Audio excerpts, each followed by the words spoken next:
ہمارے بھائی اور ہماری بہنیں اس وقت غزہ کے اندر جس حالت میں ہیں، وہ تو اس جگہ پہ معصور ہے جہاں ہمارے یہ جذبات اور ہمارے یہ آنسو اور ہمارے یہ نعرے بھی ان کو پہنچنے والے نہیں ہیں، اور وہ بیچارے کھلے آسمان تلے کسی وقت بھی کوئی گولی آ کے ان کی زندگی کا چراغ بجھا سکتی ہے۔ ہسپتالوں کے اندر بچے جو تڑپ رہے ہیں اور ان کی مائیں، شہادت کا جام نصیب ان کو ہو چکا ہے، اور بچے جب ہوش میں آتے ہیں تو وہ ماؤں کو ڈھونڈتے ہیں اور مائیں نہیں ملتی، لرزا دیتی ہے وہ بچی جس نے کہا تھا کہ میں اللہ سے جا کے شکایت کروں گی۔ میں کہا شہزادی تم شکایت نہ بھی کرو، تمہارا درد سے بھرا ہوا چہرہ اور چہرے کے اوپر لکیروں سے پھوٹتا ہوا درد یہی عرش کو لرزا دینے کے لیے کافی ہے۔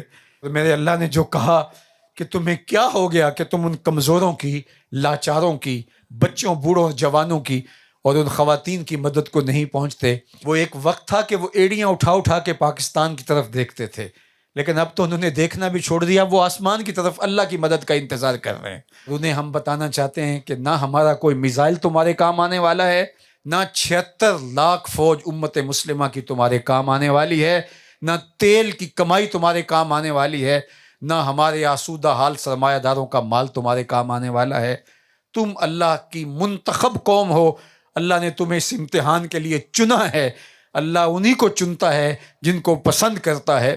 اس کائنات کے اندر تم ہی وہ لوگ تھے کہ جو اللہ کا انتخاب ٹھہرے، اور اللہ نے تمہیں اس آزمائش کے لیے، اس امتحان کے لیے چنا۔ ہم یہ گواہی دیتے ہیں کہ تم کامیاب ٹھہرے، تم کامیاب ٹھہرے، تم کامران ٹھہرے۔ تم نے شکوے کی زبانی کھولی، تم نے کہا فزت برب الکعبہ، کعبے کے رب کی قسم ہم زندگی کی بازی جیت گئے۔ ہمارے پاس اگر مسجد اقصیٰ ہوتی، ہم کب کی پلیٹ میں رکھ کے یہودیوں کو دے چکے ہوتے، اور اس کے لیے ہمارے جو تجزیہ نگار ہیں وہ فلسفے بگار رہے ہوتے کہ ہم نے ملک و قوم کی خیر خواہی میں ایک بہت اچھا فیصلہ کیا ہے۔ لیکن تم نے کہا خون کے آخری قطرے تک مسجد اقصیٰ کے لیے لڑیں گے، اور ہمیں یقین ہے تم لڑتے رہو گے حتیٰ کہ حضرت امام مہدی اور حضرت عیسیٰ علیہ السلام تمہارے پاس آئیں گے۔ میں کہتا ہوں دنیا بھر کے مسلم حکمرانوں کو اور امراء کو کہ حضرت امام مہدی تمہارے فارم ہاؤسز میں نہیں آئیں گے، حضرت عیسیٰ تمہارے محلات میں نہیں آئیں گے، حضرت عیسیٰ تمہارے دارالحکومتوں میں نہیں آئیں گے۔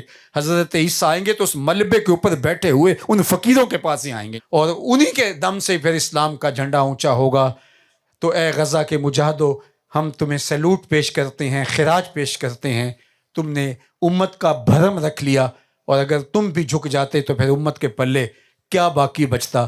تم نے اپنی جانیں دے کر سب کچھ نچھاور کر کے بتایا کہ حق کے ماننے والے تھوڑے بھی ہوں وہ دبا نہیں کرتے، صرف حق کے راہ کے اوپر ڈٹنے والے وہ چند لوگ بھی اور تھوڑے لوگ بھی اللہ کو محبوب اور اللہ کو مطلوب ہیں۔